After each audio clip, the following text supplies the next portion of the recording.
Bonjour à tous et à toutes. Alors, cette vidéo, sans grande prétention, s'inscrit dans une volonté de ne pas systématiquement attribuer un comportement un peu étrange, un peu défaillant, un peu bizarre, un peu drôle, un peu amusant, un peu inquiétant, tout ce qu'on peut imaginer en fait, à un comportement, à une personne perverse. Voilà. Non, il n'y a pas que les pervers narcissiques qui ont des comportements un petit peu violents, un petit peu bizarres, inexplicables en fait. Et je vais vous prendre un exemple d'une personne donc que j'ai connue, qui a déménagé et qui était en ménage avec quelqu'un avec qui j'étais relativement lié. On va dire des amis, mais avec un petit A peut-être quand même. Il y avait peut-être pas tous les éléments pour une amitié vraiment extrême. En fait, c'est bon, mais en même temps, peut-être que le temps a manqué, peut-être que les circonstances n'ont pas été favorables. Enfin voilà. Donc ce couple homme-femme, je les ai connus un certain nombre d'années, et la femme est partie. Alors moi, ce que j'en avais déduit, c'était qu'elle avait quitté son compagnon pour des raisons liées à l'homosexualité du compagnon en question. Parce que le compagnon en question, moi, j'avais immédiatement identifié comme homo. Bon, voilà, tout simplement. Et j'en suis quasiment persuadé. Et j'avais l'impression que cette hétérosexualité un petit peu forcée était liée aux circonstances, à l'homophobie ambiante, qui l'obligeait à, on n'est jamais obligé, mais qui l'obligeait entre guillemets plutôt à prendre une femme pour ne pas être en porte-à-faux avec les gens qu'il côtoie. Voilà. Plutôt qu'il côtoyer. Bon, l'époque a un petit peu changé. Je pense qu'en quelques années, il y a beaucoup de choses qui ont évolué pour les homos, pour les transgenres, pour les lesbiennes, voilà, pour les minorités, pour tout ce qui renvoie à la connotation affective hors norme. Enfin, hors norme, pas anormal, mais hors norme générale, quoi, hors hétérosexualité.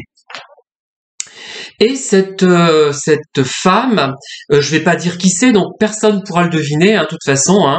J'ai eu des remarques désagréables disant que j'évoquais des vies personnelles, mais en fait personne. Je donne pas les éléments. Quand je dis que c'est un garçon, parfois c'est une fille. Je modifie l'âge, je modifie le contexte, je ne donne pas d'éléments sur la ville où était la personne, etc. Donc ce n'est pas la peine de menacer de représailles possibles de personnes qui pourraient se reconnaître. Ce n'est quasiment pas possible. Voilà. Du moins, personne ne pourra les reconnaître. Et elle-même, je suis même pas sûr qu'elle puisse se reconnaître. Pas toujours. Voilà. Et de toute façon, donc, il y a un anonymat suffisamment important dans mes vidéos. Et donc cette personne, cette femme, je côtoie toujours son ancien petit ami, et elle, de temps en temps, je lui envoie un mail, j'ai quelques liens, quelques coups de fil, et elle s'est récemment, il y a quelques mois, peut-être même une année maintenant, mise avec un nouvel homme. Et voilà, on en a discuté d'ailleurs, et voilà ce qu'elle m'écrit. Email auquel je n'ai pas répondu tellement j'étais embarrassé, je ne sais pas quoi répondre. Voilà ce qu'elle nous écrit. Je me suis longtemps demandé si j'avais bien fait de partir, mais j'en suis absolument convaincu depuis que je ressouris, et encore davantage depuis que je suis avec mon nouveau compagnon, qui me pousse toujours plus en avant, qui est un soleil. Donc, on pourrait imaginer à partir de cette phrase que le pervers supposé est soit l'ex-petit ami, l'ancien petit ami, soit le nouveau.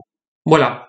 Mais moi, j'ai quand même fait l'hypothèse, et avec les éléments dont je dispose, évidemment, avec ce texte, avec la conversation qu'on a eue, j'ai fait l'hypothèse que potentiellement le pervers serait le nouveau petit ami qui est qualifié de soleil. Et c'est ça un petit peu qui m'a mis la puce à l'oreille.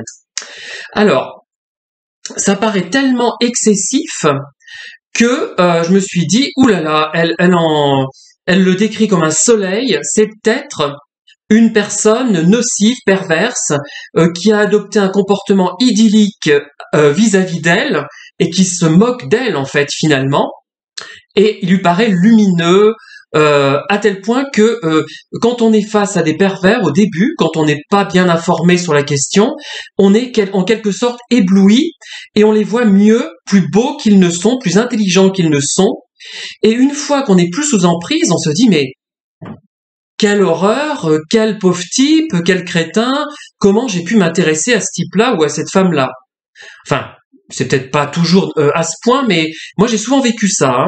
Et on se monte la tête, on idéalise la personne, peut-être aussi parce qu'on a cette tendance à idéaliser.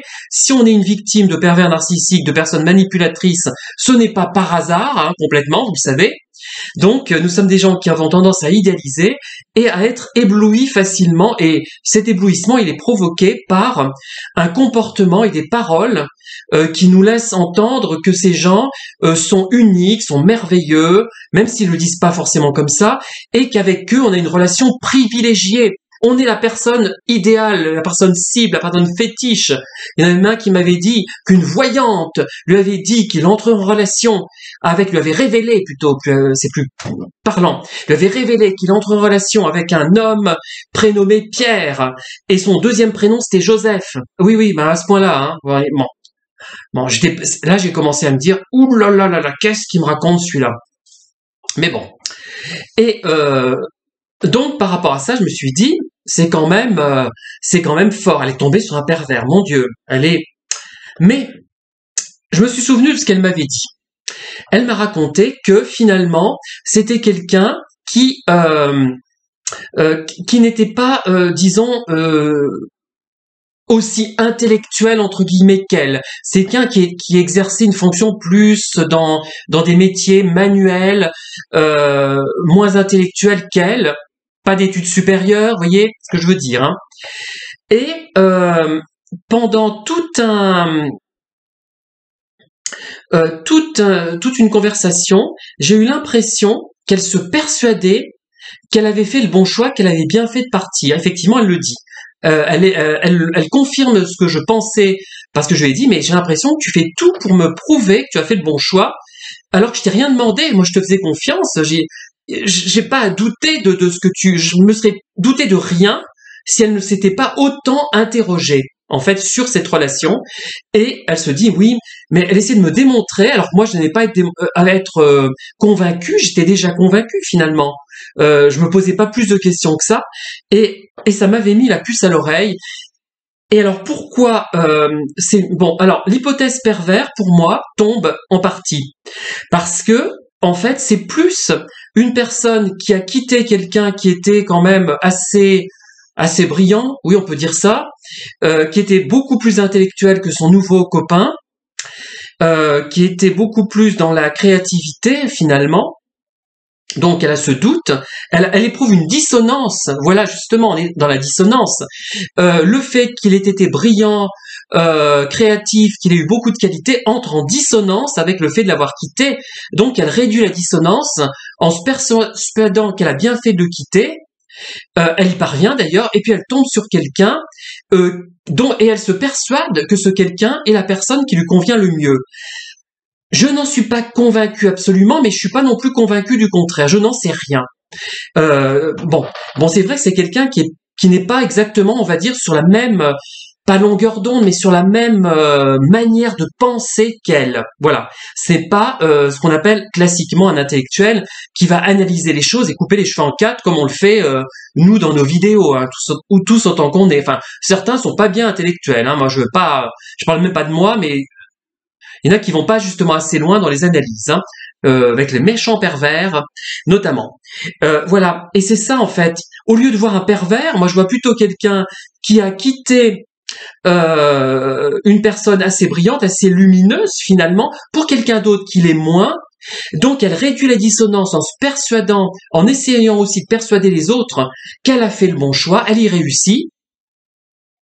Et elle va comment dire, elle va dévaloriser l'ancien petit ami, enfin pas le dévaloriser vraiment, elle a rien dit de méchant, mais elle souriait pas avec lui, elle était triste, elle était pas sur la même longueur d'onde, etc. Pour surévaluer l'autre, le nouveau petit ami finalement.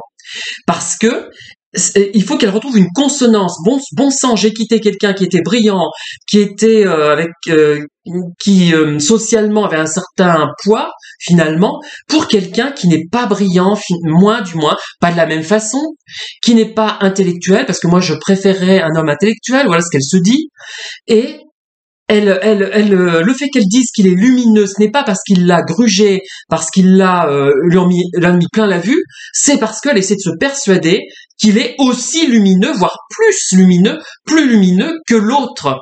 Et ce n'est, à mon avis, pas vrai. Elle part de la lumière de l'un pour la mettre sur l'autre. Et je pense que, je ne sais pas si elle a fait le bon choix. La question n'est pas là, hein, c'est un exemple.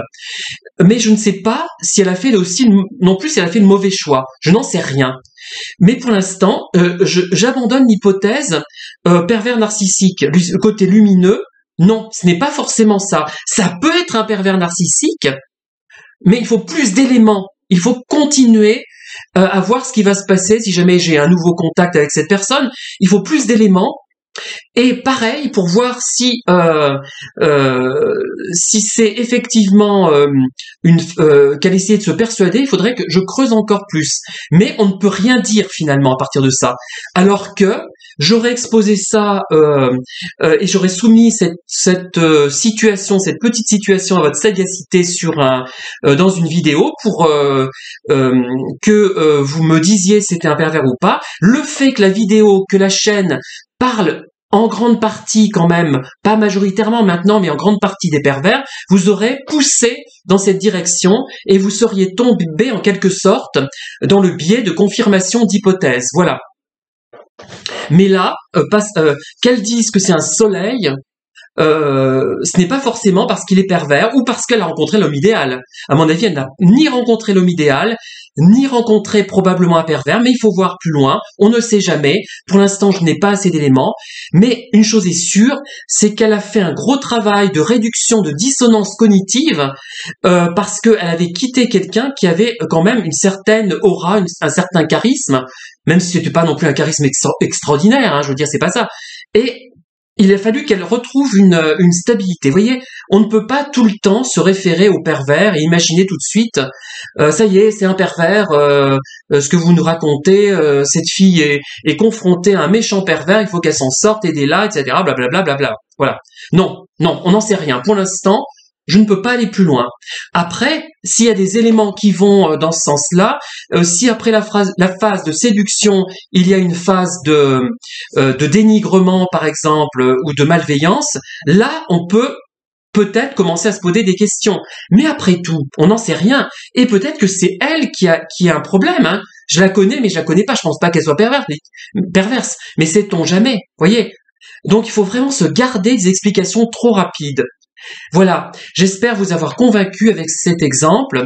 En tout cas, je vous dis à très bientôt pour de nouvelles vidéos. Merci de m'avoir écouté. Bonne journée ensoleillée pour une fois et depuis longtemps.